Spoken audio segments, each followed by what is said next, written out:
you just can't go through that and see that and deal with it and not be touched or changed.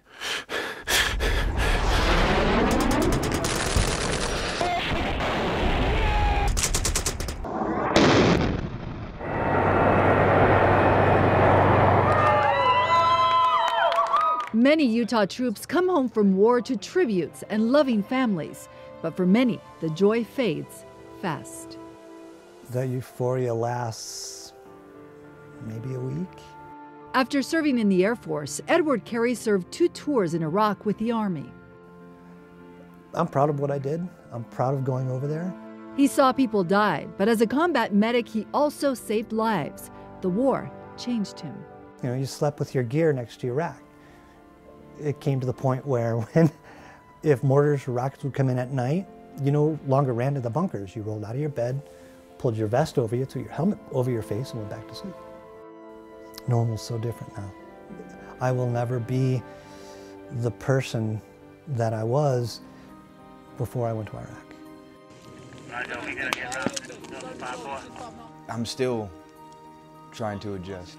25-year-old Jordan Studer served once as a Marine in Afghanistan and twice in Iraq with the Army.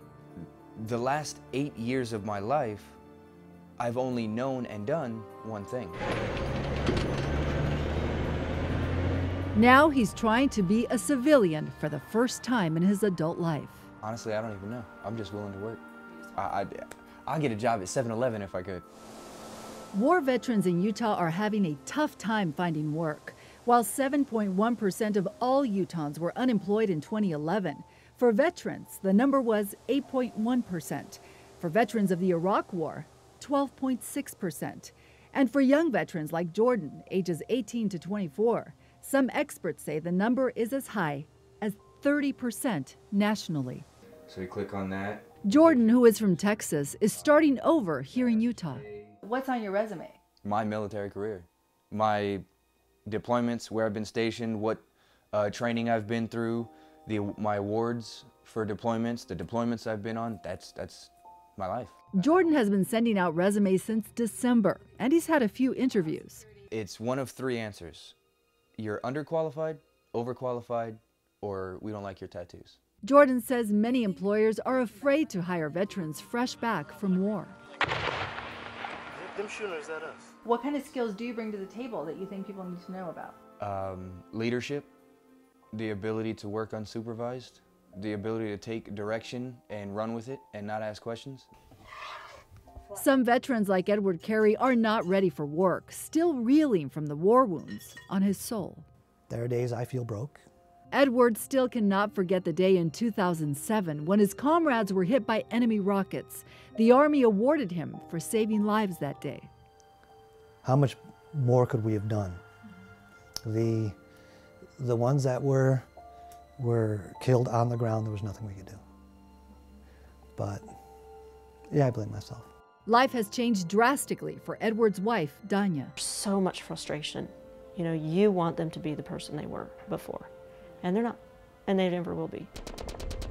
At first, Edward had nightmares, angry outbursts, then other reactions that hurt his family. I isolated. I shut down. I ignored the world to include my family. Edward has post-traumatic stress disorder. Recently, a 7-week program at the VA hospital in Colorado helped him make progress, but it's slow. What's been the hardest thing about this for you? The hardest thing? Losing my partner.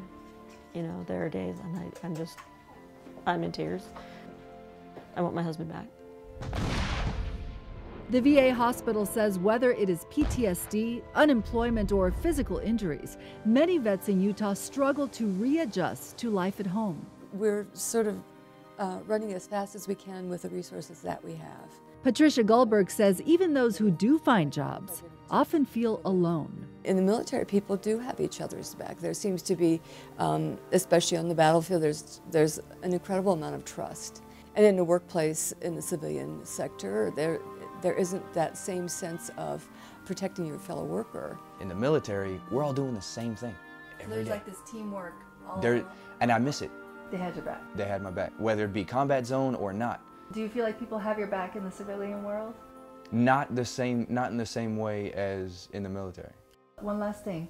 What is your hope for yourself? Get to the point where I've got my own place again. As a civilian, what's your hope for yourself, for your family? I wish that I could know that my family, to include myself, are safe. And I wish to never again have to even consider taking another life.